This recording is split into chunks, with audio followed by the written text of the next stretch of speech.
चलो देखो,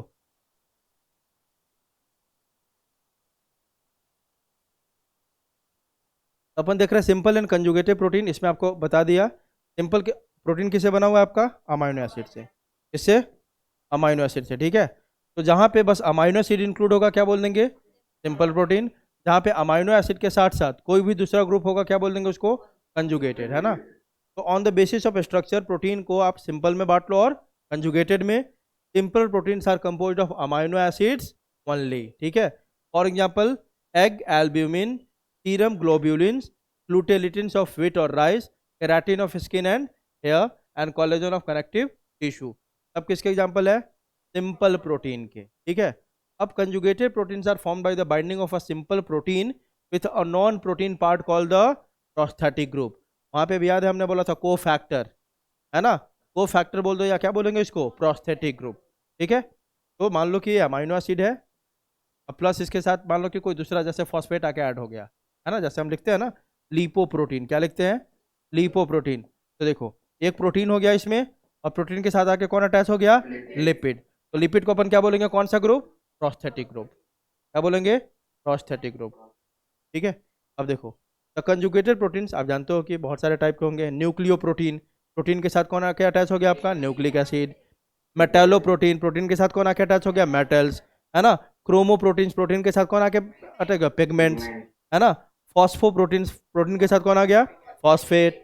lipoprotein, protein के साथ कौन आ गया, लिपिड। ग्लाइकोप्रोटीन, प्रोटीन के साथ कौन आ गया, शुगर, है ना, ठीक है। इस तरह से आपका कंजुगेटेड प्रोटीन का सारा नाम होते जाएगा। क्लियर है सबको?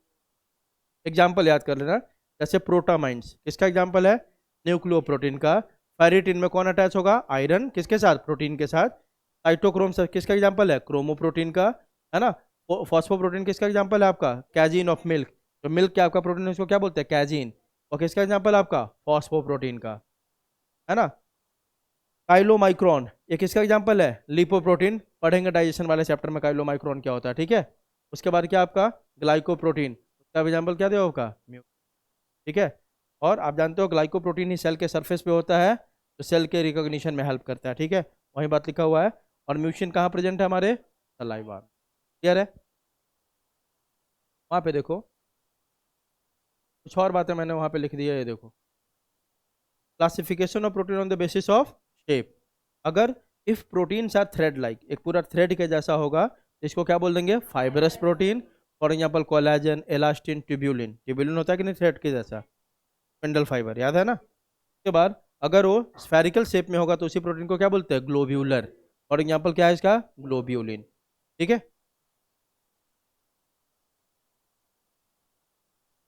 अब शुरू हो गया हमारा क्या, लिपिड्स। क्या आपका, लिपिड्स, है ना। इसको भी ध्यान से देखना, बहुत आसान है, लेकिन थोड़ा समझने में थोड़ा सा ये लगता है कि इधर उधर, है ना, आसान ही है लेकिन। Lipids are all made up of carbon, hydrogen and थोड़ा बहुत क्या प्रेजेंट होगा उसमें, ऑक्सीजन। तो लिपिड का कंपोजिशन क्या हो गया, carbon, hydrogen and little oxygen. और लिपिड हमेशा कैसा होता है, वाटर इनसॉल्युबल। आपने ऑलरेडी पढ़ा है मेम्ब्रेन में। लिपिड कैसा होता है आपका, वाटर इनसॉल्युबल। अब देखो, the lipids are not polymers, इसको पॉलीमर नहीं बोल सकते हैं, लेकिन बहुत छोटे छोटे मॉलिक्यूल मिल के इसको भी बनाते हैं, लेकिन आप इसको पॉलीमर नहीं बोलोगे। जैसे आपने पढ़ा था ना बाकी सब में, मोनोमर मिलके क्या बना रहा, पॉलीमर। यहाँ भी छोटे छोटे यूनिट मिलके ही बनाएंगे, लेकिन इसको पॉलीमर नहीं बोलते अपन, क्या बोलेंगे, पॉलीमर नहीं बोलेंगे। The lipids are not polymers but they are assembled from smaller molecules by dehydration. बहुत छोटे छोटे मॉलिक्यूल आपस में मिलके इसको बनाते हैं। और कैसे बनाते हैं, जब आपस में मिलेंगे तो उससे क्या लॉस होगा, वाटर लॉस होगा, H2O का लॉस होगा, ठीक है। Here general formula is CnH2nO, क्या है, CnH2nO2, है ना। अब देखो, lipids could be simple fatty acids और ग्लिसरॉल, है ना। लिपिड क्या होता है आपका, सिंपल फैटी एसिड हो सकता है, या क्या हो सकता है आपका, ग्लिसरॉल हो सकता है। अब आगे ध्यान देना, यहीं से आपका है, लिपिड या तो फैटी एसिड हो सकता है, या तो ग्लिसरॉल हो सकता है, या तो एक ही लिपिड में दोनों हो सकता है, फैटी एसिड भी और ग्लिसरॉल भी। क्लियर है? सम लिपिड्स हैव फॉस्फोरस, कुछ ऐसा लिपिड होगा जिसमें आपको क्या मिलेगा, फॉस्फोरस भी मिल सकता है, जैसे फॉस्फोलिपिड, पढ़ा है ना। फॉस्फोलिपिड मेम्ब्रेन में कौन सा होता है, फॉस्फोलिपिड, फॉस्फोरस प्लस लिपिड। और कुछ लिपिड ऐसे भी हो सकते हैं जिसमें क्या हो, फॉस्फोराइलेटेड ऑर्गेनिक कंपाउंड, ऐसा ऑर्गेनिक कंपाउंड जिसमें कौन अटैच हो, फॉस्फेट। ठीक है, some lipids are more complex, कुछ लिपिड का स्ट्रक्चर सिंपल होगा, कुछ का क्या होगा, ज्यादा कॉम्प्लेक्स होगा। क्लियर है? अब देखो लिपिड्स का क्लासिफिकेशन देख रहे हैं अपन। The lipids are classified into sub groups. अब ध्यान से देखना, लिपिड को हमने सिंपल लिपिड, कंपाउंड या क्या कंजुगेटेड लिपिड्स, और तीसरा क्या है, डेराइव्ड लिपिड्स। नाम से बता सकते हो, दो तो आपको समझना ही नहीं है, कंपाउंड और कंजुगेटेड, मतलब लिपिड के साथ कोई दूसरा पार्ट अटैच होगा, है ना। ठीक है, तो इसको क्या बोल देंगे, कंपाउंड या कंजुगेटेड। डेराइव्ड लिपिड मतलब यह एग्जैक्टली लिपिड नहीं होता है, लेकिन लिपिड से ही हमने कुछ नया बना लिया, जैसे कोलेस्ट्रॉल, है ना। तो लिपिड से ही कुछ नया बना लिया तो इसको क्या बोलेंगे, डेराइव्ड लिपिड, है ना। उसमें पूरा लिपिड वाला स्ट्रक्चर नहीं होगा, लेकिन बिहेव कैसा करेगा वो, लिपिड जैसा, क्योंकि हमने किससे बनाया उसको, लिपिड से ही बनाया, तो इसको क्या बोलेंगे, डेराइव्ड लिपिड। और पहला क्या आपका, सिंपल लिपिड। सिंपल लिपिड को दो पार्ट में हमने बांट दिया, न्यूट्रल या ट्रू फैट, और दूसरा हो गया आपका वैक्सेस, और तीसरा क्यूटिन एंड सुबेरिन। क्यों दो बोला मैंने, क्योंकि इसके बारे में आप पहले से जानते हो, क्यूटिन सुबेरिन ये सब जहां डिपोजिशन होता है उस चीज को क्या बता देता है, इम्परवियस, है ना, और डेड बना देता है। ठीक है जैसे आपने पढ़ा था एंडोडर्मिस, याद है ना तो मेनली फोकस करेंगे अपन न्यूट्रल और ट्रू फैट पर, दूसरा किसमें, वैक्सेस पे। ठीक है, अब देखते हैं इसी तरह कंपाउंड या कंजुगेटेड लिपिड क्या, phospholipid, lipid plus phosphate, glycolipid, lipid plus sugar molecule, lipoprotein, lipid plus protein, और आ गया क्रोमोलिपिड्स, लिपिड प्लस पिगमेंट। ठीक है,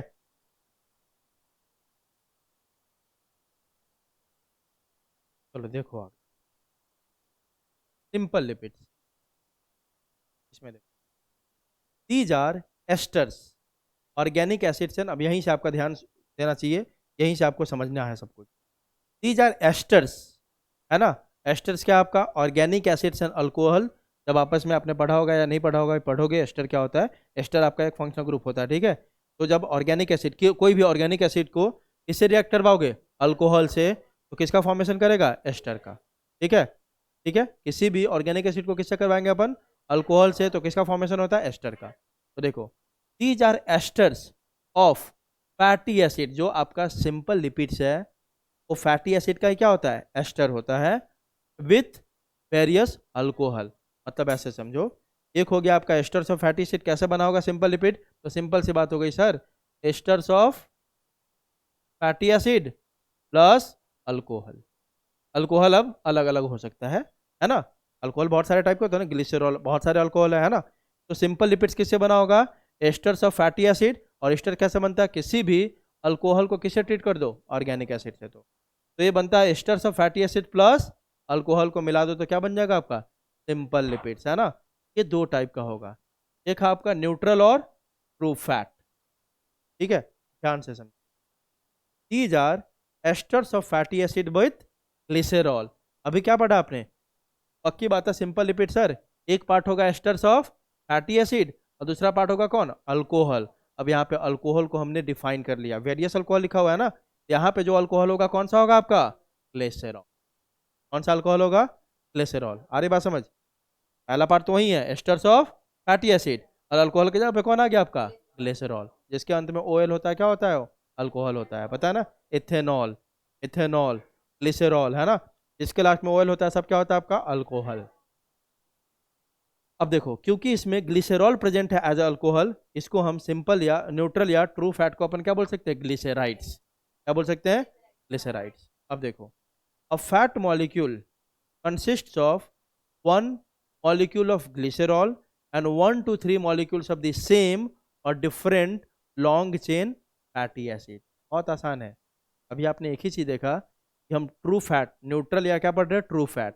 एक फैट कैसे बना होगा आपका, एक मॉलिक्यूल हमेशा किसका होगा, फिक्स होगा, उसमें क्या, ग्लिसरॉल। तो आप न्यूट्रल या ट्रू फैट देखोगे, एक तो ग्लिसरॉल फिक्स है, एक मॉलिक्यूल क्या होंगे, ग्लिसरॉल, और दूसरा क्या हो सकता है आपका, दूसरा क्या है इसमें, asters of fatty acid.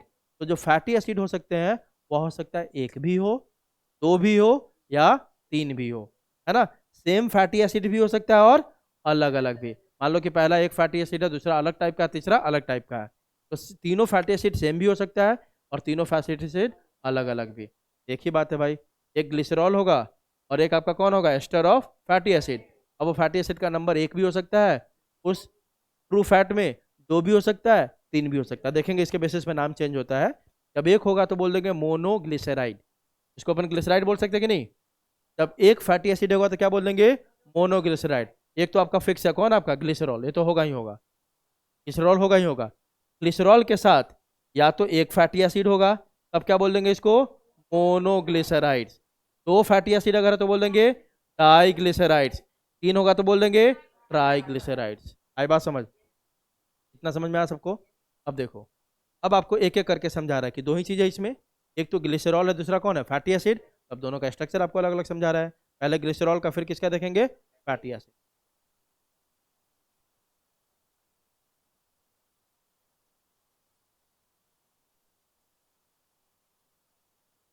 Glycerol, और ग्लिसरॉल मॉलिक्यूल, पक्की बात है, कब भी ग्लिसरॉल मॉलिक्यूल को देखोगे तो इसमें कितने कार्बन नजर आएंगे, वो 3, 1 2, हमेशा कितने कार्बन होते हैं, 3। और हर कार्बन पे अटैच कौन होगा आपका, हाइड्रोक्सिल। आई बात समझ, ये आपका किसका स्ट्रक्चर हो गया, ग्लिसरॉल का। A glycerol molecule has 3 carbons each bearing a hydroxyl group, सबके ऊपर अटैच है कि नहीं, OH ग्रुप, जल्दी बताओ। Hence called try hydroxy propane. याद है ना, प्रोपेन का फॉर्मूला याद है ना, मिथेन इथेन प्रोपेन, प्रोपेन का ये स्ट्रक्चर, लेकिन यहाँ पे हमने सबको किससे रिप्लेस कर दिया, OH से, है ना। तो इसको अपन क्या बोल सकते हैं, ट्राई हाइड्रोक्सी, क्योंकि कितने हाइड्रोक्सी ग्रुप है, 3, और प्रोपेन बोल सकते हैं इसको, ठीक है। अब आगे देखो, अगला क्या है आपका, सेकेंड आपका स्ट्रक्चर इसमें फैटी एसिड, है ना।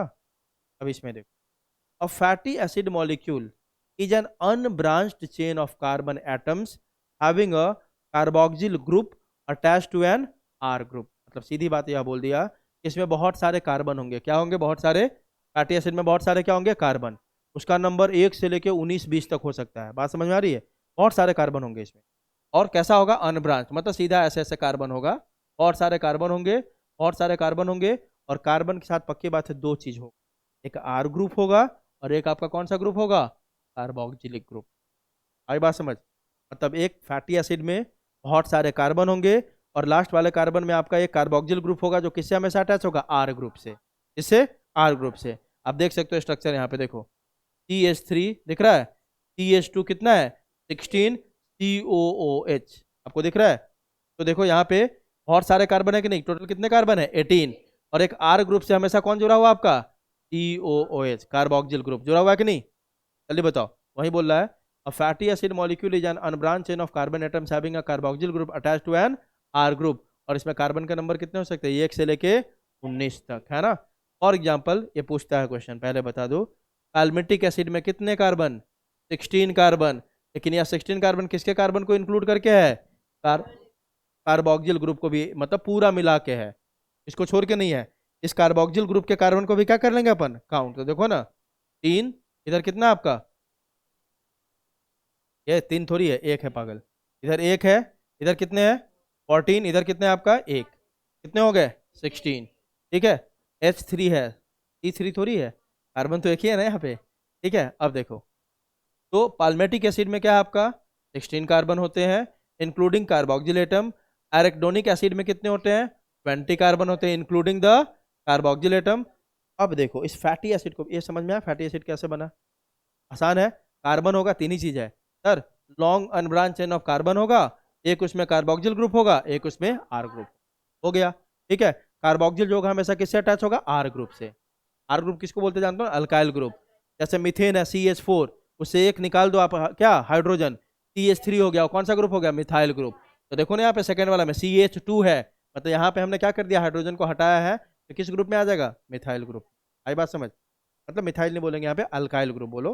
मिथाइल तब बोलते हैं जब मीथेन में से एक निकालते हैं, तो क्या बोलते हैं, मिथाइल। इथेन में से एक निकालते हैं तो इथाइल। बात समझ में आ रही है, चलो आगे देखो।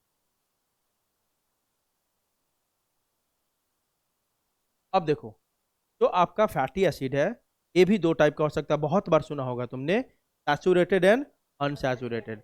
जिस फैटी एसिड में आपको डबल बॉन्ड दिखाई ना दे उसके पूरे स्ट्रक्चर में, वह हो गया क्या आपका, सैचुरेटेड। और जिसमें वो एक या एक से ज़्यादा डबल बॉन्ड दिखाई दे, वो क्या हो गया, अनसैचुरेटेड।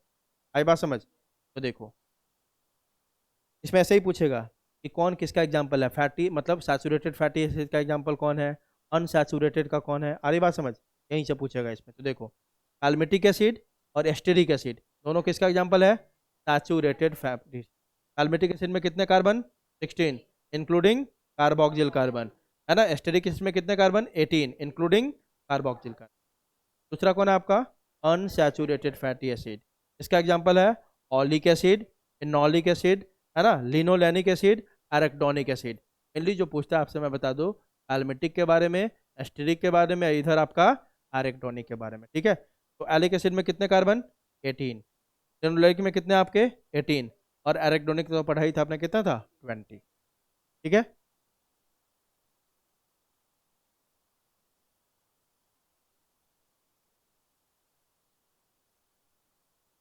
अब आगे की बात भी आपको मैंने बता ही दी कि अभी आपने पढ़ा, एक तो फैटी एसिड में जो होता है आपका न्यूट्रल या ट्रू फैट हम पढ़ रहे हैं, उसमें आपको एक बात तो मैंने बता ही दी, एक तो ग्लिसरॉल फिक्स है, दूसरा आपका कौन वैरी करता रहता है?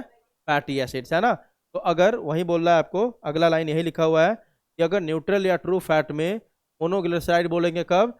If there is only one molecule of fatty acid attach to a glycerol. अगर नंबर ऑफ फैटी एसिड कितना है आपका? 2 है, तो इसको क्या बोल देंगे? डाइग्लिसराइड। और ट्राइग्लिसराइड का बोलेंगे तो नंबर ऑफ फैटी एसिड क्या है? क्लियर है?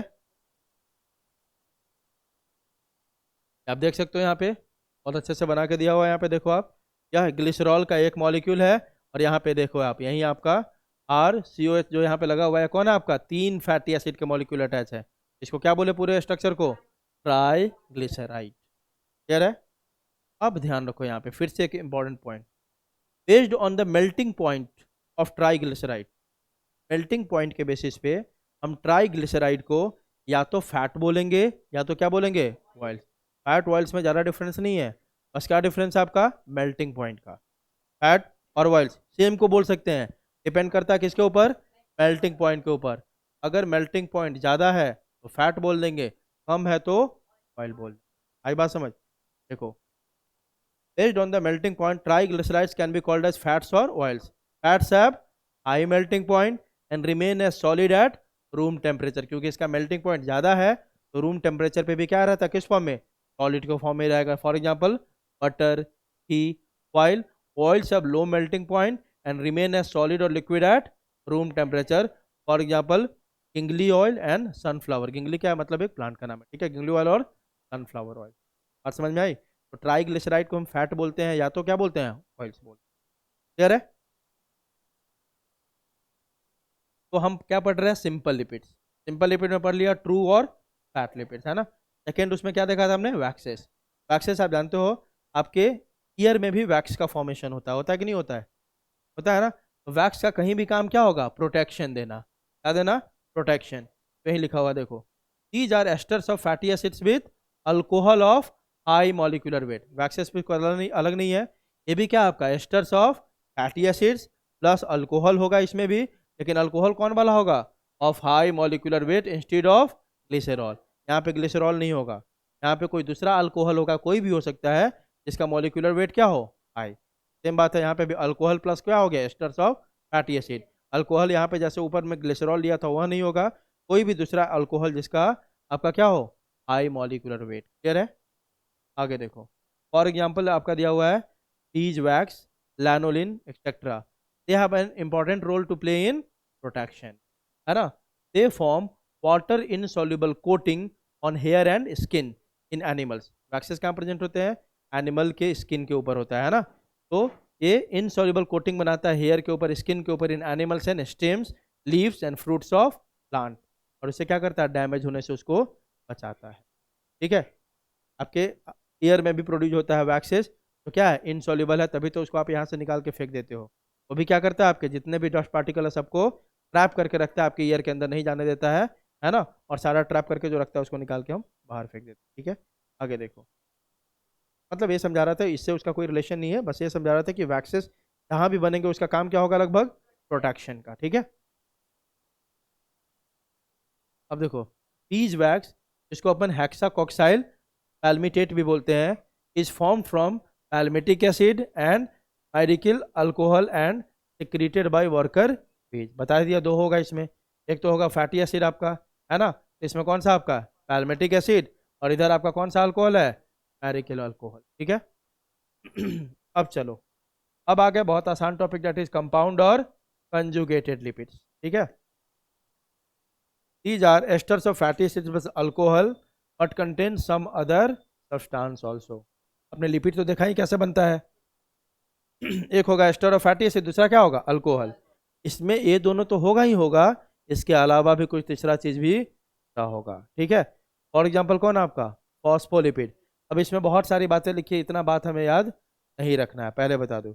इसको ऐसे करके कर लो, आपको बस क्या याद रखना है, फॉस्फोलिपिड क्या हो गया, फॉस्फेट प्लस लिपिड, और दूसरा याद कर लेंगे अपन क्या, एग्जाम्पल। इसका एग्जाम्पल क्या है आपका, लैसीथिन। जितना याद करना बता दिया मैंने। फॉस्फोलिपिड क्या आपका, फॉस्फेट प्लस लिपिड, और इसका एग्जाम्पल क्या आपका, lecithin. One example of phospholipid. और फॉस्फोलिपिड कहाँ मिलता है आपको, सेल मेम्ब्रेन में। जितना लाइन बोल दूँ उतना ही याद करोगे, बाकी आप ऐसे करके उसको आप अपने बुक में पेंसिल से भी कर सकते हो। मैं बता दूं कितना इसमें आपको याद करना है। देखो, पहला लाइन आप याद क्या लिखोगे, फॉस्फोलिपिड मतलब phosphate plus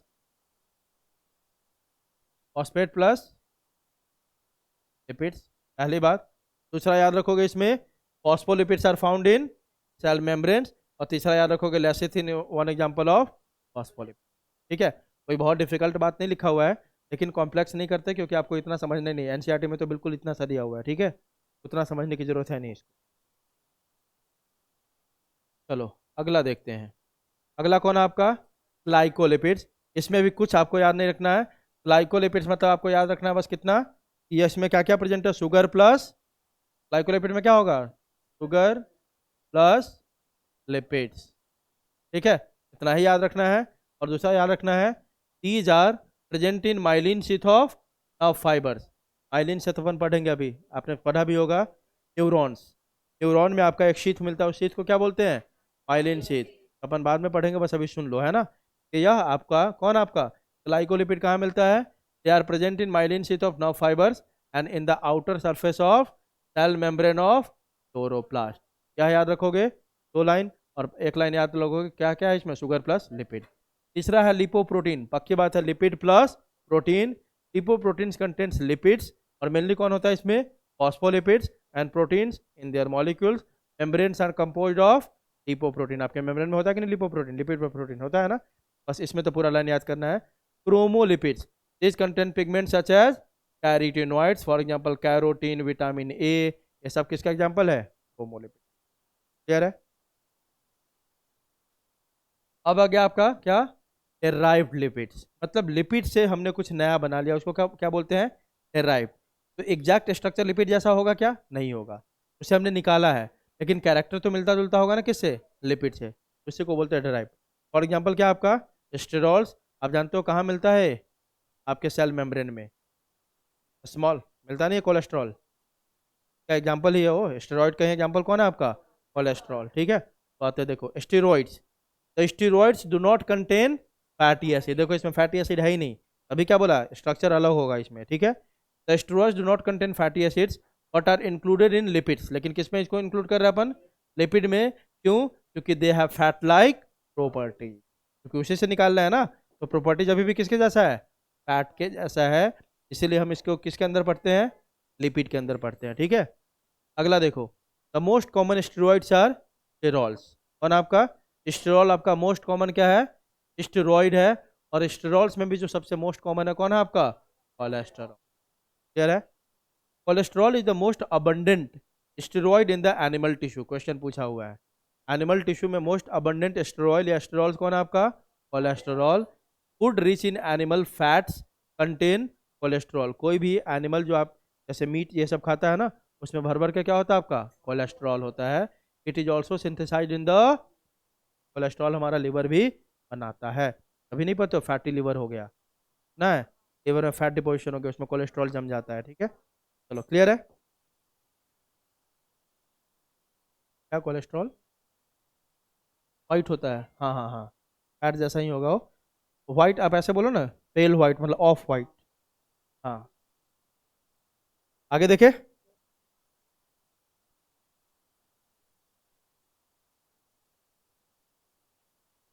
cholesterol is an essential component of animal plasma membrane. जानते हो आप कि कोलेस्ट्रॉल मिलता है कहाँ पे, प्लाज्मा मेम्ब्रेन में। ठीक है,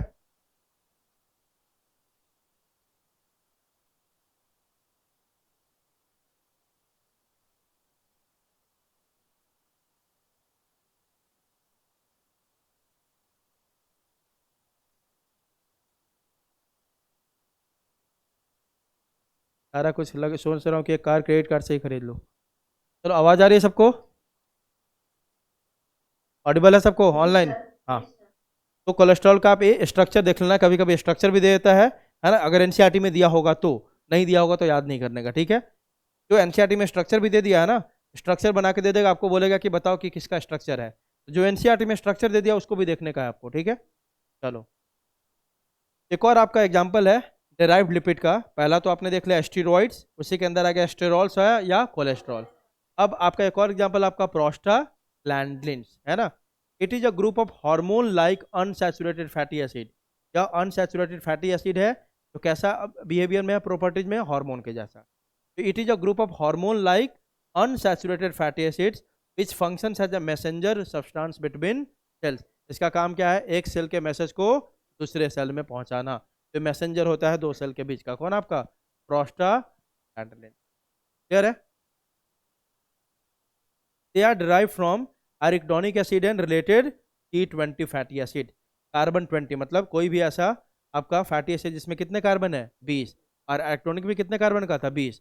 तो इसको हम बनाते किससे है, एरिकडोनिक एसिड से बना लो, या तो कोई भी दूसरे फैटी एसिड जिसमें कितने कार्बन हो, 30 हो, क्योंकि एरिकडोनिक में भी कितने कार्बन है भाई, है ना। आगे देखे,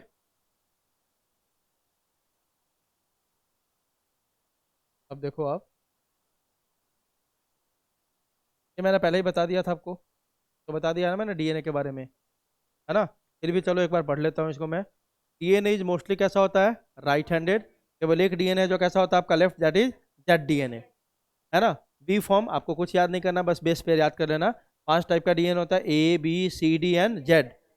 पी में आपको पिच याद है ना, 1 complete turn is called pitch. हमारे अंदर जो DNA that is called P DNA. हमारे अंदर जो डीएनए कौन सा है, बी डीएनए। और ऐसे क्वेश्चन पूछे कि मोस्ट यूजुअल डीएनए कौन है, तो क्या बोलोगे, बी डीएनए। मोस्ट यूजुअल भी कौन है आपका, पी डीएनए। अब देखो, सबका बेस पेयरिंग आपको याद कर लेना है। पहला क्या, बी फॉर्म। पी डीएनए में कितने बेस पेयर है पर टर्न, 10 आपने पढ़ा था। ए फॉर्म में कितने होंगे पर टर्न, 11। सी फॉर्म में कितने होंगे, 9। डी फॉर्म में कितने होंगे, 8। और आपका एक बीच में दिया DNA with left handed coiling is called Z DNA, और इसमें पर टर्न कितने बेस पेयर होते हैं, 12। तो बस बेस पेयर का नंबर याद कर लोगे सबका। एक का तो याद ही है आपका, बी डीएनए का कितना होगा, उसमें 10 होगा। बाकी सबका आप याद कर लोगे, ठीक है। 1-2 का डिफरेंस होगा, किसी में 8 है, किसी में 9 है, किसी में 12 है। क्लियर है? हाँ, ऐसे भी कर सकते हो, बिल्कुल, हाँ, जैसे भी आप याद कर लो, ठीक है। अब एक रूल दिया हुआ है तो आपको पढ़ना 12th में, वैसे मैं बता देता हूँ थोड़ा, ठीक है। टारगफ्स रूल बोलते हैं इसको, क्या बोलते हैं, टारगफ्स। साइंटिस्ट थे, इनका नाम चारगफ था। इन्होंने एक रूल दिया था कॉम्प्लीमेंट्री बेस पेयरिंग को लेके, ठीक है। इस रूल के अकॉर्डिंग क्या है, देखो आप, in 1950 Erwin Chargaff concluded that in any DNA molecule the amount of purines and pyrimidines are equal. बिल्कुल इक्वल होगा कि नहीं होगा, पक्की बात है भाई। डीएनए है, अगर ऊपर ए है तो नीचे क्या होना चाहिए, टी। ऊपर जी है तो नीचे क्या होगा, सी। तो amount of purine is equal to pyrimidine होगा कि नहीं। तो पहला इन्होंने यही बोला था कि जो प्यूरिन का नंबर होगा वह इक्वल होगा किसके, पायरिमिडिन। क्लियर है? दूसरी बात, the amount of adenine is always equal to that of thymine, and the amount of guanine is always equal to that of cytosine. होगा कि नहीं। ए हमेशा किसके इक्वल होगा, टी के, और जी हमेशा किसके इक्वल होगा, होगा कि नहीं, क्योंकि कॉम्प्लीमेंट्री बेस पेयरिंग है।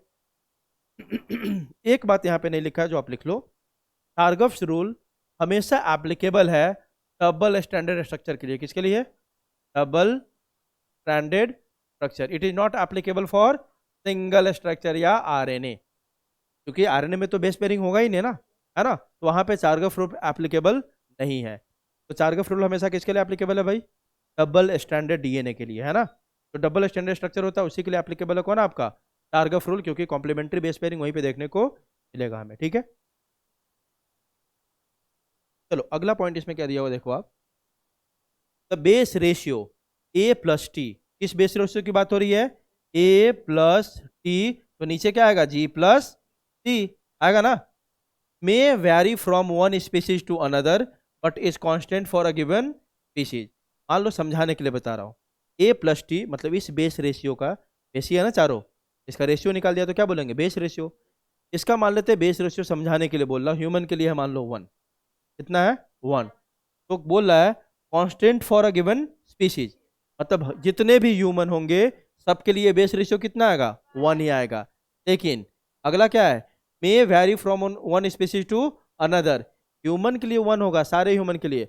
अब मान लो कि डॉग का निकालते तो हो सकता क्या हो 2, तो सारे डॉग का कितना होगा 2।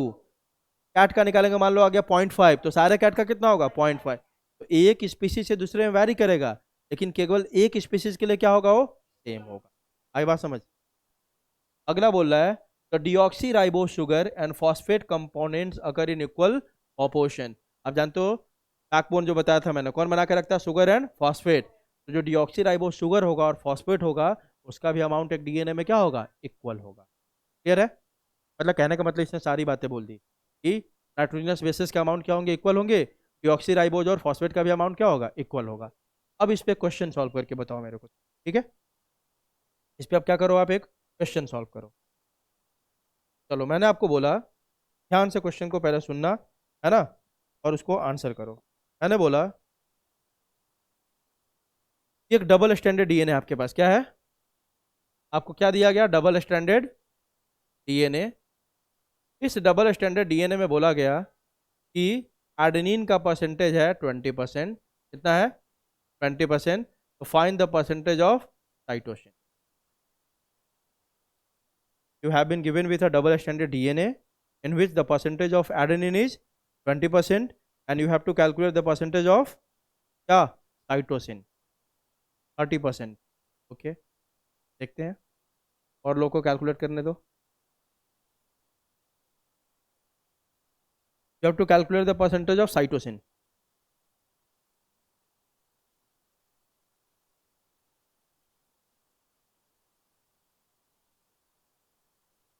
क्या विश्वास, क्या होगा,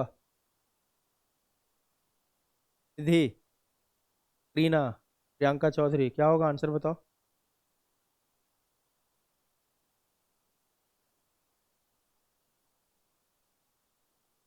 टारगफ रूल को याद करो, आराम से सॉल्व हो जाएगा। चलो देखते हैं, टाइम खराब नहीं करते हैं। क्या विश्वास, सॉल्व नहीं हुआ। हाँ वेरी गुड, आपने क्या बोला 30 होगा, देखते हैं होता है कि नहीं होता है। देखो टारगफ रूल ने क्या बोला कि एडेनिन का नंबर किसके इक्वल होगा, थाइमिन के, और ग्वानिन का नंबर किसके इक्वल होगा, साइटोसिन के। यही बोला। तो कहीं पे भी बेस पेयरिंग टोटल मान लेते कितना परसेंट है, 100%, है ना। तो ए कितना दिया हुआ आपका 20, तो A is equal to T is equal to क्या हो जाएगा 20, यही होगा ना। मतलब ए इज इक्वल टू 2, मतलब इसका भी 20% है और इसका भी कितना है 20% है। तो टोटल कितने परसेंट होगा ए और टी मिला के 40%। बचा कितना अब 60%। तो जी का होगा 30% और सी का भी कितना होगा। इसमें क्या था क्वेश्चन में बताओ, था कुछ, है ना। तो ऐसे करके क्वेश्चन आते हैं जो आपको सॉल्व कर लेना है, ठीक है। क्लियर है।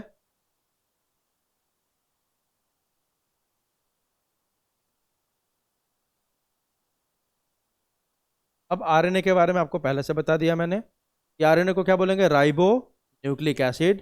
RNA usually single stranded, but sometimes कभी कभी कैसा हो सकता है, डबल स्ट्रैंडेड भी हो सकता है। और आपको उसका एग्जाम्पल याद रखना है। पहला एग्जाम्पल क्या दिया हुआ है, रियो वायरस। दूसरा कौन सा दिया हुआ है आपका, हाँ दोनों याद रखोगे आप, ठीक है, rice dwarf virus. It is double standard. RNA does not follow Chargaff's rule, क्यों, क्योंकि ये सिंगल स्टैंडर्ड है। That is 1:1 ratio. 1:1 मतलब उन्होंने क्या बोला था कि एडेनिन जितना होगा उतना ही क्या होगा, थाइमिन। रेशियो निकालेगा तो क्या आ गया 1:1 आएगा कि नहीं, आएगा ना। वही बोला 1:1 ratio does not exist between purines and pyrimidines bases due to single standard nature and lack of complementarity. RNA में होगा क्या कॉम्प्लीमेंट्री बेस पेयरिंग, नहीं, क्योंकि ये क्या है, सिंगल स्टैंडर्ड है। क्लियर है। ये भी पहले से बता रखा हूँ बहुत बार मैं कि 3 टाइप के आरएनए होते हैं। पहला कौन है, मैसेंजर आरएनए। दूसरा कौन है, राइबोसोमल आरएनए। तीसरा कौन है, ट्रांसफर आरएनए, तो क्या बोलते हैं, टी आरएनए। इसका और भी अलग अलग नाम है, सॉल्युबल आरएनए और एडेप्टिव आरएनए, है ना। तो सारा नाम है इसका। पहला क्या बोल सकते हैं, सॉल्युबल आरएनए, टी आरएनए, या क्या बोल सकते हैं इसको, एडेप्टिव आरएनए। अब देख लो इसमें से ये याद रखना डेटा, सबसे कम इन तीनों में से जो हमारे बॉडी में, मान लो एक सेल है, एक सेल में मान लेते हैं 100% आरएनए का अमाउंट है, कितना 100%। उसमें एमआरएनए का कंट्रीब्यूशन कितना है, केवल 5%। सबसे मोस्ट अबंडेंट आरएनए कौन है आपके बॉडी में? एक सेल के अंदर कौन है? आरएनए। सबसे ज्यादा आरएनए मिलता है एक सेल के अंदर, कितना परसेंट? अप्रोक्स 80%, है ना। सेकंड नंबर पे कौन मिलता है आपको? टीआरएनए। और सबसे कम कौन मिलता है एक सेल के अंदर आरएनए? आपका एमआरएनए। क्लियर है?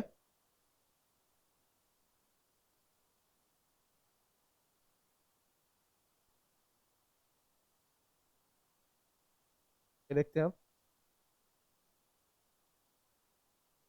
अब आपका आ गया आपका dynamic state of body constituents, concept of metabolism, पहले से जानते हो सब लोग। क्या बोला देखो तो, dynamic state of body constituents मतलब क्या बोल रहा है? डायनेमिक और स्टैटिक समझते हो? दो दो टर्म है आपके पास, एक है डायनेमिक, दूसरा क्या आपका? स्टैटिक।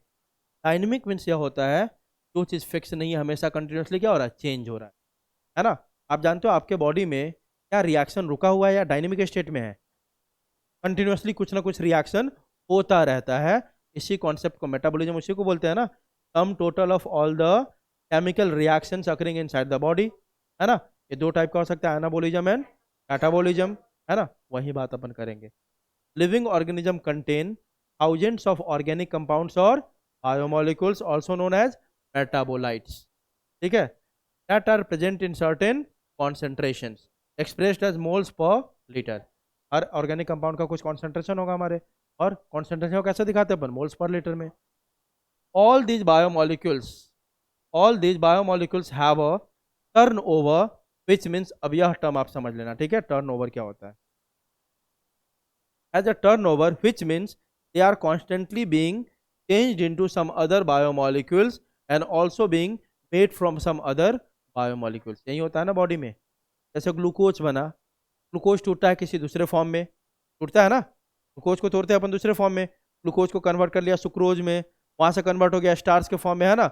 उसी तरह ग्लूकोज अगर टूट रहा है तो फिर किसी ना किसी मेथड से ग्लूकोज बन भी रहा है ना, बनता है कि नहीं? वही बोल रहा है कि हमारे बॉडी में टर्न ओवर मतलब होता है कि कोई एक पर्टिकुलर अमाउंट बनता है, बनने के बाद वो टूटता है, और वो टूटता है तो फिर दूसरा उसको कोई बना भी रहा होता है। आ रही बात समझ? क्लियर है? अब देखो, through chemical reactions this breaking and making occurs constantly in living organism, हमेशा चलता रहेगा। जैसे एक प्लांट ग्लूकोज बनाया, बनाने के बाद टूट के सबने खाया, और फिर फोटोसिंथेसिस करके वो फिर से ग्लूकोज बना भी रहा है, होता है ना ऐसा। तो मेकिंग ब्रेकिंग चलते रहता है एक सब्सटेंस का, चला है कि नहीं? आपके बॉडी में देखो ना, प्रोटीन है, प्रोटीन कौन बनाया? Amino acid. सेम प्रोटीन फिर से टूटेगा भी, कैटाबॉलिज्म में फिर से क्या बनाएगा? अमाइनो एसिड, है ना। तो ये मेकिंग और क्या ब्रेकिंग चलता रहता है कंटिन्यूअसली, किसके अंदर? लिविंग ऑर्गेनिज्म के अंदर। इसलिए इसको बोलते हैं कौन सा स्टेट? डायनेमिक स्टेट, ठीक है। अब देखो, together all this chemical reactions are called as metabolism. Clear है? आगे बढ़े। अब देखो, biomolecules get transformed due to metabolic reactions that occur in a living cell or organism. Metabolites are converted into each other in a series of linked reaction called as metabolic pathway। Pathway समझ रहे हो क्या बोल रहा हूँ? जैसे कि आपने ग्लाइकोलिसिस पढ़ते हैं ना, ग्लाइकोलिसिस, उसमें हम ग्लूकोज को किस में चेंज करते हैं? पायरुवेट में। तो ग्लूकोज से लगभग 7 8 9 स्टेप होने के बाद क्या बनता है आपका? पायरुवेट। इस पूरे पाथवे को क्या बोलेंगे? Metabolic pathway. Series of reaction होगा ना, ग्लूकोज है, ग्लूकोज से ग्लूकोज 6 फॉस्फेट बना, फिर फ्रक्टोज, ऐसे करके फाइनली जाके क्या बनता है आपका? पायरुवेट, है ना। तो बीच में जितने भी रिएक्शन होंगे सबको क्या बोलेंगे? Metabolic pathway. क्लियर है? अब देखो, flow of metabolites through metabolic pathway has a definite rate and direction like automobile traffic. मतलब जो भी आपका ये मेटाबॉलिक पाथवे है, इस तरह से आपके ट्रैफिक की तरह है, एक पर्टिकुलर डायरेक्शन में क्या होता है? सारा मूवमेंट होता है नहीं है। आप अब ग्लूकोज से आपने अगर मान लो कि पायरुविक साइकिल का ग्लाइकोलिसिस करवा रहे हो, तो ग्लाइकोलिसिस में हमें तय है कि कौन सा पाथवे है और कौन सा प्रोडक्ट बनना है। तो एक ये ट्रैफिक की तरह है ना, कि ट्रैफिक आपको क्या दिखाता है कि अगर इस रूट से जाओगे तो आप वहां पर पहुंचोगे, है कि नहीं। तो यही बोला आपका कि जो भी आपका मेटाबोलाइट्स, जो भी रिएक्शन हो रहे हैं, वह एक सर्टेन मेटाबॉलिक पाथवे को फॉलो करता है, लाइक अ ट्रैफिक। क्लियर है? अब देखो आगे, फ्लो ऑफ मेटाबोलाइट्स थ्रू, ये देख लिया आपने। अब बोला कि flow of metabolites through metabolic pathway definite rate and direction. पक्की बात है, दोनों होगा। हर चीज़ का ब्रेकडाउन का रेट या बनने का रेट अलग अलग होता है। किसी का बनने का रेट ज़्यादा होगा, किसी का टूटने का रेट ज़्यादा होगा, और एक पर्टिकुलर डायरेक्शन में होगा, है ना। यह टूटेगा तो यही बनाएगा। आप हम बोलोगे कि यह टूट के कोई दूसरा बना दे, ऐसा नहीं होगा। अगर हम ग्लूकोज को तोड़ेंगे, ग्लूकोज से क्या बनेगा, पायरुवेट ही बनेगा। ग्लूकोज से सोचे अपन कि लिपिड बना दे तो ऐसा होगा क्या, नहीं होगा। उसी से कि डीएनए बना दे, होगा क्या, नहीं होगा। दूसरी बात देखो, this metabolic flow is called dynamic state of body constituents. और हमेशा आपके बॉडी में कुछ चीज टूट रहा है, कुछ चीज बन रहा है। टूटने का एक पर्टिकुलर क्या है, डायरेक्शन है, एक पर्टिकुलर रेट है। इन सबको मिलाकर अपन क्या बोलते हैं, dynamic state of metabolic reaction. In metabolic reactions every chemical reactions that occurs is a catalysed reaction, है ना। जो भी हमारे बॉडी में रिएक्शन होते हैं, तब कैसा रिएक्शन आपका, सब बात समझने लायक है। कैटेलाइज्ड रिएक्शन मतलब कि कोई ना कोई एंजाइम उसको क्या कर रहा है, कैरी करवा रहा है, उसको बोलते हैं कैटेलाइज्ड रिएक्शन। वैसा रिएक्शन जिसको कौन करवा रहा है हमारे बॉडी में, एंजाइम, वैसे रिएक्शन को क्या बोलते हैं, कैटेलाइज्ड रिएक्शन से डकर in the presence of a catalyst. Catalyst किसको बोलते हैं, एंजाइम को ही बोलते हैं। रफली अभी समझ लो, कैटलिस्ट किसको बोलते हैं अपन, एंजाइम को। Catalyst which accelerate the rate of given metabolic conversion, है ना, उसको क्या बोलेंगे, एंजाइम। एंजाइम यही करता है ना। जैसे मान लो कि आपको एक प्रोडक्ट बनाना है एक सबस्ट्रेट से, ये सबस्ट्रेट है, इसको तोड़ के जैसे CO2 + H2O है ना, उसको तोड़ के हमें क्या बनाना है, C6, मतलब ऐड करके क्या बनाना है, C6H12O6। मान लो उस रिएक्शन में आपने एंजाइम नहीं डाला, है ना, और तब ग्लूकोज बन रहा है 10 घंटे में। अब उसी रिएक्शन में हमने किसको डाल दिया, एंजाइम को, वह बन गया अब 1 घंटे में या 5 मिनट में। तो एंजाइम हमेशा क्या करता है, आपके रेट ऑफ रिएक्शन को एक्सेलरेट कर देता है। अब एंजाइम भी 2 टाइप का होगा, बढ़ेंगे बाद में। एक को हम इनहिबिटर भी बोल सकते हो। कुछ ऐसे भी एंजाइम है जो रेट ऑफ रिएक्शन को क्या करेगा, ब्लॉक कर देगा या स्लो डाउन करेगा, उसको इनहिबिटर बोलते हैं, बाद में समझेंगे। इसी चैप्टर में आप पढ़ने वाले हो, एंजाइम भी लास्ट टॉपिक है आपका, क्या, एंजाइम्स, इसी चैप्टर में, ठीक है। तो देखो, जनरली आपका कैटलिस्ट एंजाइम कैसे काम करता है, एक्सीलेटर की तरह, आपके रेट ऑफ रिएक्शन को क्या करता हो, बढ़ा देता है, ठीक है।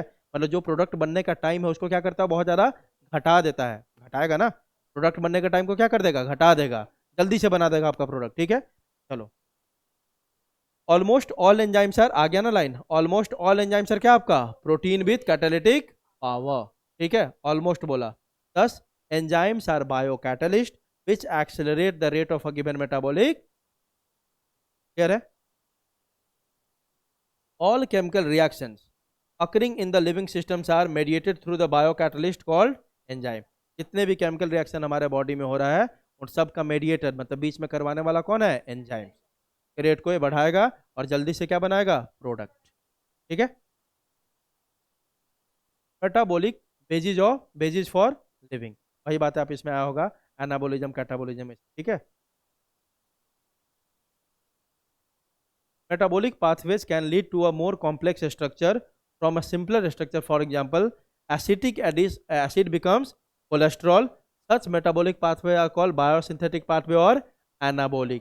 बोलते हैं कि नहीं, अरे सब पढ़ा हुआ है तुम लोगों ने तो, है कि नहीं, सब आता है तुम लोग। अलग बात है कि याद नहीं होता है ना। तो देखो यहाँ पे क्या आपका क्या बोल रहा है, देखो यही बात बोल रहा है कि बहुत सारी बातों में क्या होगा, इस सिंपल से क्या बन जाता है आपका complex. For example, amino acid क्या है, सिंपल स्ट्रक्चर, और सारे अमाइनो एसिड जुड़ के क्या बोलेंगे, कॉम्प्लेक्स स्ट्रक्चर, प्रोटीन, है ना। तो इसको क्या बोलेंगे, बायोसिंथेटिक पाथवे या एनाबोलिक पाथवे।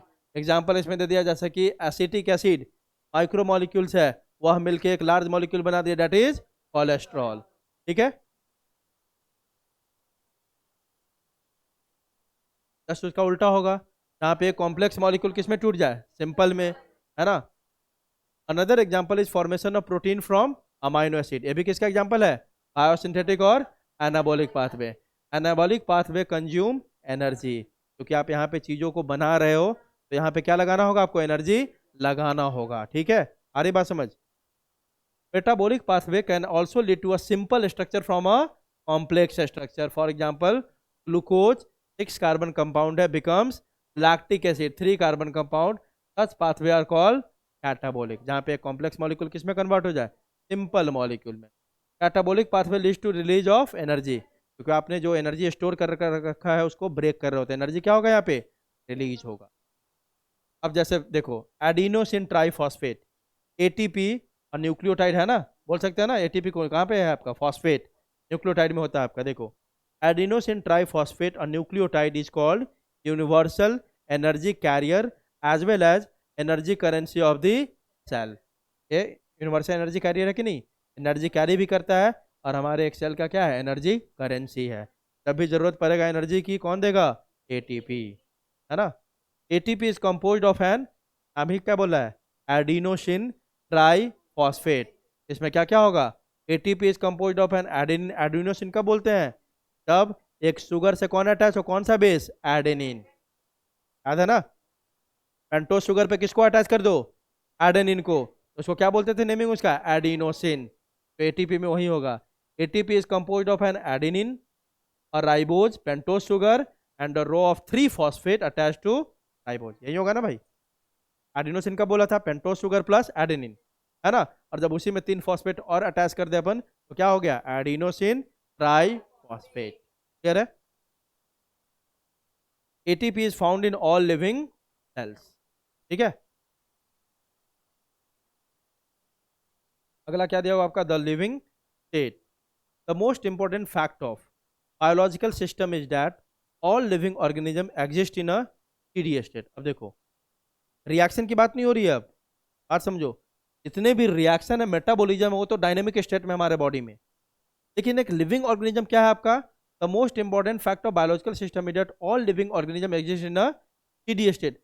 जितने लिविंग ऑर्गेनिज्म है सब में आपस में बैलेंस है कि नहीं, स्टेडी स्टेट में है। समझ आओगे इसका मतलब क्या, देखो steady state is a non-equilibrium state in which all the biomolecules remain at a constant concentration. These biomolecules are in a metabolic flux. मतलब स्टेडी स्टेट अब किस सेंस में बोल रहा है ये बात समझो।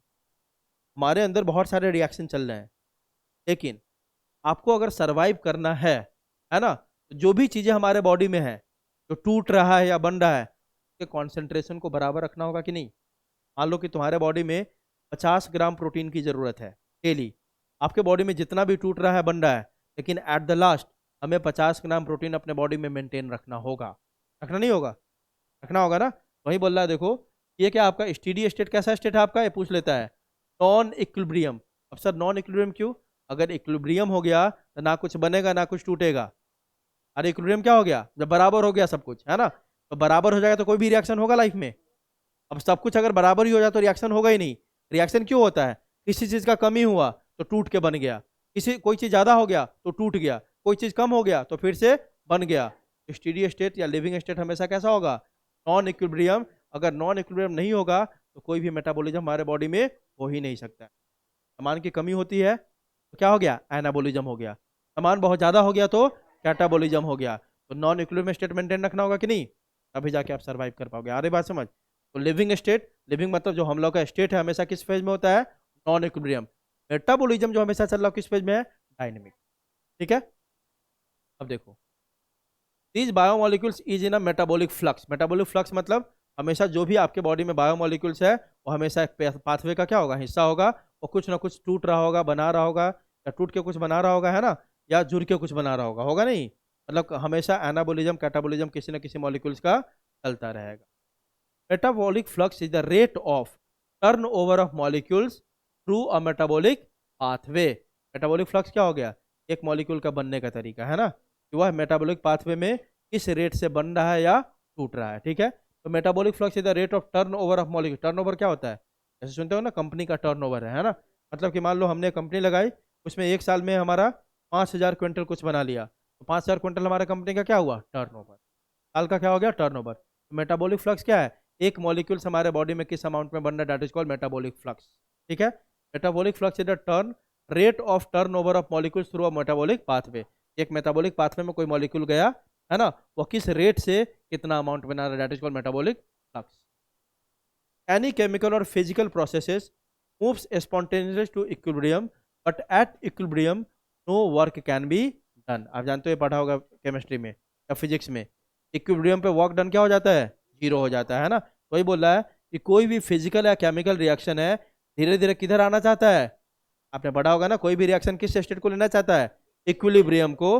लेकिन आपको याद होना चाहिए इक्विलिब्रियम पे कोई भी काम नहीं होता है। Living organism can not afford to reach equilibrium as they work continuously. इसलिए बोला कि हमारा जो लिविंग स्टेट है हमेशा किस फेज में होगा, नॉन इक्विलिब्रियम में। आई बात समझ, ठीक है। Therefore, the living state is a non-equilibrium steady state to be able to perform work. हमें non equilibrium steady state maintain रखना होता है ताकि हमारे अंदर मेटाबॉलिज्म प्रॉपर होता रहे और हमारा बॉडी फंक्शन। क्लियर है? अब कल अपन शुरू करेंगे क्या? एंजाइम्स। कितने लेक्चर मिल रहे हैं अपन को अभी? एक ही लेक्चर है अब, नहीं? एंजाइम्स को शुरू कर लेते हैं थोड़ा, ठीक है? अभी एंजाइम्स को देखते हैं थोड़ा। चलो, almost all enzymes are proteins. पहले ही बता दिया, ऑलमोस्ट सारे एंजाइम क्या आपके प्रोटीन है। अब ऑलमोस्ट क्यों बोला? कभी कभी आरएनए भी एक्ट करता है as an enzyme that catalyse the biochemical reactions in living cells, hence called as biocatalyst. क्योंकि हमारे अंदर आए जाके सारे रिएक्शन को कैटलाइज कर रहा है, इसलिए एंजाइम को जो लिविंग ऑर्गेनिज्म के अंदर है उसको क्या बोलेंगे? बायोकैटलिस्ट। सारे एंजाइम को नहीं बोल देंगे। जो एंजाइम लिविंग ऑर्गेनिज्म के अंदर काम कर रहा है उसको क्या बोलेंगे? बायोकैटलिस्ट। एंजाइम्स आर प्रोटीनेशियस, क्योंकि एंजाइम ऑलमोस्ट क्या आपका प्रोटीन इन नेचर। किसने बोला था इस बात को? शमनर ने बोला था कब? 19 with the exception of recently discovered 2 RNA enzyme. 2 RNA enzyme इधर आकर डिस्कवर हो गए। नहीं तो पहले तो अपन सीधा बोल देते थे एंजाइम्स आर प्रोटीन, लेकिन अब क्या बोलना पड़ता है? Almost all enzymes are protein, क्योंकि इधर आके 2 आरएनए भी ऐसा देखा गया है जो एंजाइम के जैसा एक्ट करता है।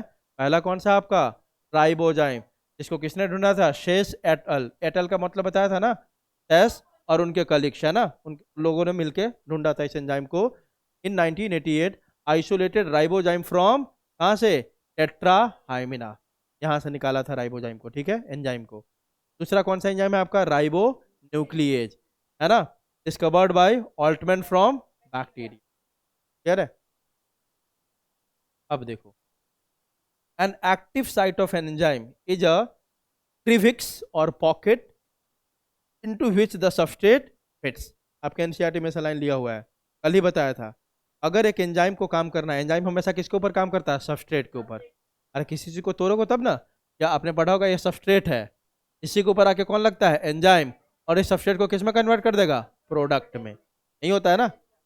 तो जो ये आपका एंजाइम है, तो कोई ऐसा चीज तो होना चाहिए ना जिसमें जाके सबस्ट्रेट बाइंड करे, है ना? तो एंजाइम के ऊपर जो साइट होता है, जिसके ऊपर मान लो कि एंजाइम है, एंजाइम में साइट है, यहीं पे आके कौन अटैच हुआ? हमारा प्रोडक्ट, है ना?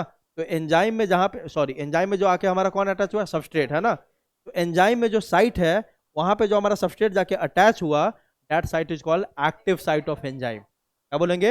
एक्टिव साइट, है ना? तो an active site of an enzyme is a crevice or pocket. Pocket ही हो गया ना, ये पॉकेट जैसा हो गया। अब मान लो कि ये है पॉकेट है, तभी इसमें कौन जाके आपका अटैच होगा? सबस्ट्रेट। तो क्रिविक्स या पॉकेट किसको बोलते हैं? एक्टिव साइट को, है ना? तो an active site of enzyme is a crevice or pocket in which the substrate fits. और substrate is a specific compound, इसके ऊपर कौन काम करेगा? एंजाइम। देखो ना, यह सबस्ट्रेट है, इसी के ऊपर कौन काम करेगा? एंजाइम। और इसको कन्वर्ट करेगा किस में? प्रोडक्ट में, है कि नहीं? तो substrate is a specific compound acted upon by an enzyme. Thus enzymes through their active site catalyze reactions at a higher rate. हमें एंजाइम की जरूरत थी, और सबस्ट्रेट अपने आप भी प्रोडक्ट बना लेगा, लेकिन उसका टाइमिंग क्या होगा? बहुत स्लो होगा। हमें वो प्रोडक्ट जल्दी चाहिए, तभी तो अपन यूज कर रहे हैं किसका? एंजाइम का। ठीक है, आगे देख। एंजाइम्स आर, ऐसा होता है आपका ऑर्गेनिक कैटलिस्ट। याद रखने का, ये भी पूछेगा। एंजाइम्स आर, क्योंकि ये लिविंग ऑर्गेनिज्म के अंदर वाले एंजाइम की बात कर रहे हैं, तो कौन होगा ये? Organic catalyst. जो लैब में अपन एंजाइम यूज करते हैं ना, लैब के अंदर बहुत सारे एंजाइम यूज, वो होता है इनऑर्गेनिक। हमारे बॉडी वाले एंजाइम्स को क्या बोलेंगे? ऑर्गेनिक एंजाइम, है ना? Enzymes are organic catalyst. There are inorganic catalyst also which do not occur in living cell. Living cell के अंदर जैसे ही होगा तो क्या बोल देंगे उसको? ऑर्गेनिक। तो बाहर में लैब में यूज करते हो, कैसा होगा? ठीक है, अब आगे देखो, differences between enzymes and inorganic catalyst. Inorganic मतलब जो कहाँ मिलता है? लैब में। देखो आप क्या डिफरेंस है दोनों। पहला, almost all enzymes are proteins and have a complex molecular organisation. Almost जितने भी एंजाइम क्या होते हैं? प्रोटीन होते हैं, और सारे एंजाइम का स्ट्रक्चर कैसा होगा? कॉम्प्लेक्स होगा।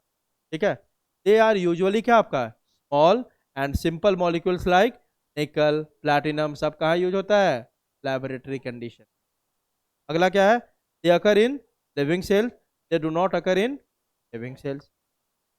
N enzyme catalyses only a specific reaction, हमारे बॉडी में एंजाइम है ना वो बहुत ज़्यादा स्पेसिफिक है।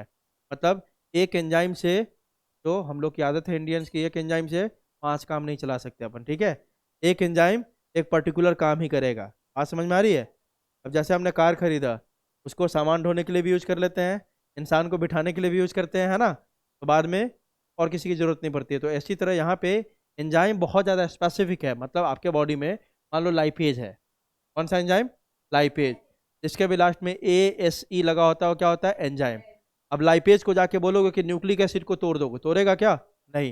लाइपेज हमेशा किसको तोड़ेगा? लिपिड को ही, है ना। टीएनएज है तो किसको तोड़ेगा? हमेशा डीएनए को। उसको बोलो कि जाके आप ग्लूकोज को तोड़ दे तो नहीं तोड़ेगा। सुक्रेज है, किसको तोड़ेगा? सुक्रोज को। उसको बोलोगे कि जाके फैट को तोड़ दो तो नहीं तोड़ेगा। आई बात समझ? तो जो हमारे बॉडी के अंदर जो एंजाइम्स है बहुत ज्यादा क्या है? स्पेसिफिक है। वह एक पर्टिकुलर सबस्ट्रेट को ही क्या करेगा? कैटेलाइज करेगा, ठीक है। They are not specific for any one reaction and catalyse a number of reaction. यहाँ कोई स्पेसिफिसिटी नहीं है कि किसी भी रिएक्शन को क्या कर सकता है? कैटेलाइज कर सकता है।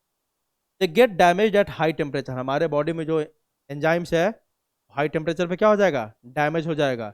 आपको बताया था मैंने, हमारा बॉडी का टेम्परेचर कितना? 37 डिग्री। तो हमारे बॉडी में जितने एंजाइम है ना वो इस डिग्री पे काम करता है। 37 से 39 भी हो गया, है ना, तो आपके एंजाइम क्या हो जाएंगे? डिग्रेड हो जाएंगे। क्या हो जाएंगे? डिग्रेड। बोले सर फीवर में तो टेम्परेचर ऊपर, फीवर में तुम्हारा एक्सटर्नल टेम्परेचर, तुम्हारे बॉडी के अंदर का टेम्परेचर खराब नहीं होता है। आपके बॉडी सरफेस टेम्परेचर बढ़ते हैं, अंदर का मेटाबॉलिज्म चेंज नहीं होता। अंदर उसमें भी कितना होता है? 37 डिग्री सेल्सियस। नहीं तो सर्वाइव नहीं करोगे। अरे बात समझ? हमारे जितने एंजाइम बहुत ज़्यादा स्पेसिफिक है, याद रखने का। और एक पर्टिकुलर टेम्परेचर pH पे ही काम करेगा। और आपको यहीं पे एक बात बता दूं, ये बात पहले भी बताया था। दो बातें हैं। ये मान लो एंजाइम एक है आपके बॉडी में 37 डिग्री सेल्सियस पे बहुत बेहतरीन काम करता है। कितने डिग्री पे? 37। तो वह उसके लिए कहलाता है ऑप्टिमम टेम्परेचर। कितना? ऑप्टिमम मतलब सबसे बेस्ट टेम्परेचर इस एंजाइम के लिए क्या है? 37। अब देखो, मान लो आपके बॉडी में टेम्परेचर हो गया कितना? 40 डिग्री। तो आपका एंजाइम हो जाएगा यहाँ पे डिग्रेड। क्या हो जाएगा? डिग्रेड, या इसको बोलते हैं डी नेचर हो जाएगा। क्या हो जाएगा? D nature. मतलब आपका एंजाइम डिग्रेड हो गया, डी नेचर हो गया, मतलब वह पूरी तरह से उसका स्ट्रक्चर खत्म हो चुका है। अब आप इसको वापस 37, मान लो 40 हो गया था, 40 से फिर से टेम्परेचर कहाँ पे लेके आया? 37 पे।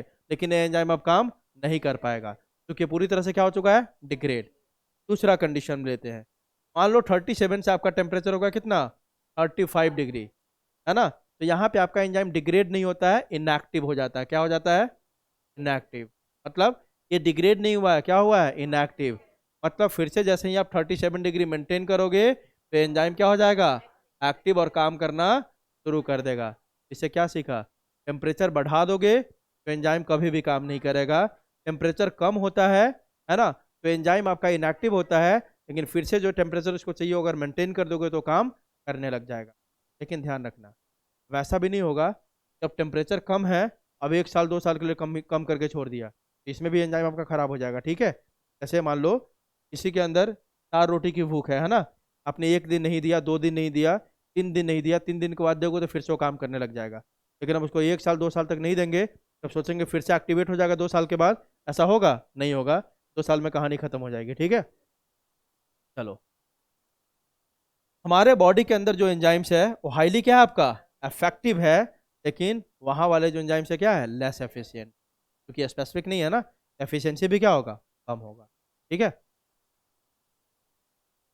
हम इसको ऐसे भी समझ सकते हैं कि मान लो जो बायो का टीचर है, अगर बायो बस पढ़ा रहा है तो ज़्यादा एफिशिएंट होगा। अगर उसने बायो केमिस्ट्री फिजिक्स सब पढ़ाना शुरू कर दिया तो उसकी एफिशिएंसी क्या होगी?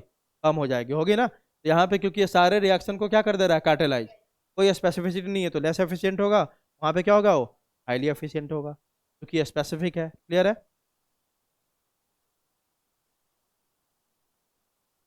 एंजाइम्स आइसोलेटेड फ्रॉम, अब देखो यहाँ पे ध्यान रखना, हमने अभी पढ़ा कि एंजाइम्स एक पर्टिकुलर टेम्परेचर पे काम करता है, ठीक है। कुछ ऐसे भी एंजाइम है जो बहुत ज़्यादा थर्मोस्टेबल होता है, हाई टेम्परेचर पे काम कर सकता है। क्योंकि आपने पढ़ा कुछ बैक्टीरिया ऐसे हैं जो 100 डिग्री सेल्सियस में भी क्या करता है? सर्वाइव करता है। अगर वो 100 डिग्री सेल्सियस में सर्वाइव कर रहा है, इसका मतलब क्या? उसके बॉडी के एंजाइम्स भी 100 डिग्री सेल्सियस में सर्वाइव कर रहे हैं कि नहीं? वही बता रहा है। Enzymes isolated from thermophilic. Thermophilic मतलब जो हाई टेम्परेचर में रहना पसंद करता है। Thermo means temperature, philic means love, है ना। मतलब जो हाई टेम्परेचर में रहना पसंद करेगा उसको क्या बोलेंगे, thermophilic organism. Enzymes isolated from thermophilic organism who normally live under extremely high temperature, for example hot vents and sulfur spring, यहाँ पर टेम्परेचर 100 डिग्री सेल्सियस में होता है, are thermally stable and retain their catalytic power even at high temperatures up to 80 to 90 degree. दिख रहा है, क्योंकि ये खुद रहता है 100 डिग्री पे, तो इसके एंजाइम भी क्या आपका थर्मोस्टेबल होंगे, मतलब 80 टू 90 डिग्री में भी इसका एंजाइम डिग्रेड नहीं होगा, ये थर्मोस्टेबल है, काम करेगा। ठीक है। 10 thermal stability and important quality of such enzymes isolated from thermophilic organism. अभी आप पढ़ोगे, आएंगे तो पीसीआर में, पीसीआर में जो पॉलीमरेज चेन रिएक्शन होता है, और सिंपल सा मैं बता दूं क्या होता है। एक डीएनए से लाखों कॉपी चाहिए ना, विद इन 30 सेकेंड्स 40 सेकेंड, उसके लिए एक मशीन का यूज करते हैं, उसका नाम है पीसीआर, पॉलीमरेज चेन रिएक्शन। तो पीसीआर, तो रेप्लिकेशन में एक एंजाइम यूज होता है डीएनए पॉलीमरेज, है ना, डीएनए पॉलीमरेज। पीसीआर में जो डीएनए पॉलीमरेज यूज करते हैं ना अपन, वो निकालते हैं अपन टैक, उसको बोलते हैं टैक पॉलीमरेज। डीएनए पॉलीमरेज का नाम क्या डाल दिया हमने, टैक। किसको निकालते हैं हम, थर्मो एक्वाटिकस बैक्टीरिया से निकालते हैं अपन, है ना। ये क्या करता है, 100 डिग्री सेल्सियस में भी सर्वाइव कर सकता है, इसलिए इससे जो हम निकालते हैं डीएनए पॉलीमरेज, वह क्या होगा, वो भी 100 डिग्री सेल्सियस में, क्योंकि पीसीआर में पहला जो टेम्परेचर हमें रखना पड़ता है 90 से 96 डिग्री, तो इसमें कौन सा एंजाइम यूज करना होगा, तो उस टेम्परेचर को झेल सके उसी को ना। तो उसके लिए जो डीएनए पॉलीमरेज निकालते हैं, कहाँ से निकालते हैं, इन्हीं थर्मोफिलिक बैक्टीरिया से निकालते हैं अपन। आ रही बात समझ, बाद में समझ। How do enzymes bring about such high rates of chemical conversion, यहाँ से देखेंगे अपन। ठीक है, मतलब सैटरडे को। हाँ, अब 20 में आप जाके घर पे अच्छे से स्टडी करो सब लोग।